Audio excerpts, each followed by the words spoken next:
আসসালামু আলাইকুম, কেমন আছেন সবাই? আশা করি ভালো আছেন। আজকে আপনাদের সাথে শেয়ার করব বিফ বিরিয়ানি।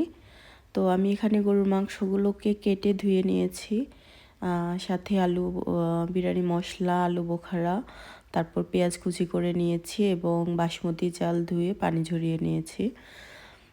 দেন আমি চুলায় প্যান বসিয়ে এর মধ্যে তেল এবং এক টুকরো বাটার দিয়ে পেঁয়াজগুলোকে ভালো করে ব্রাউন করে ভেজে নিব।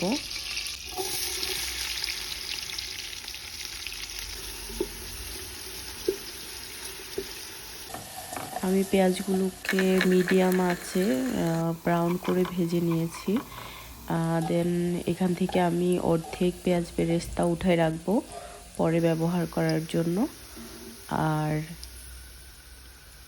বাকিগুলোর মধ্যে আমি গরুর মাংসগুলো দিয়ে দিব, দিয়ে 4-5 মিনিট ভালো করে ভেজে নিব।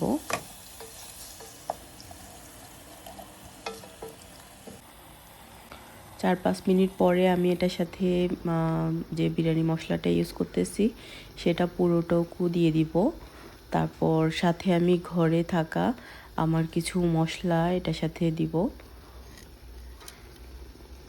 তারপর এটার সাথে আমি টক দই দিব এবং পরিমাণ মতো আদা রসুন দিব এবং সাথে পরিমাণ মতো লবণ দিয়ে আমি ভালো করে কিছুক্ষণ কষিয়ে রান্না করে নিব।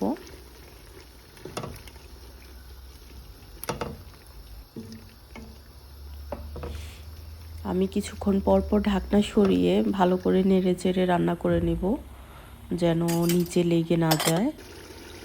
আর মাংসগুলো যখন একদম কষানো হয়ে গেলে মাখা মাখা পর্যায়ে হয়ে যাবে, তারপর আমি ঝোলগুলোকে আরেকটু শুকিয়ে মাংসগুলোকে পাতিল থেকে উঠিয়ে নিব।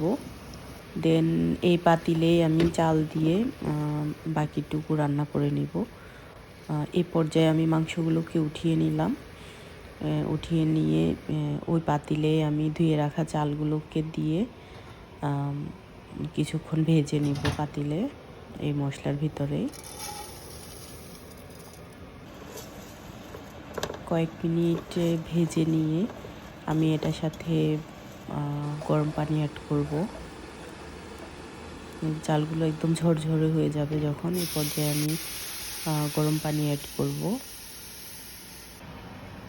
এবং সাথে এক টুকরো লেবুর রস দিব। এতে বিরিয়ানিগুলো একদম ঝরঝরে হবে। আর সাথে কয়েকটা আস্ত কাঁচামরিচ দিয়ে দিব, এতে ফ্লেভারটা খুব ভালো আসে। আর সাথে দিয়ে দিব কয়েকটা আলু বোখারা। তারপর আমি ঢাকনা দিয়ে মিডিয়াম আঁচে রান্না করে নেব। আর যখন কিছুটা পানি কমে আসছে, মাখা মাখা হয়েছে, এই পর্যায়ে আমি বিফগুলোকে দিয়ে ভালো করে মিক্স করে নেব।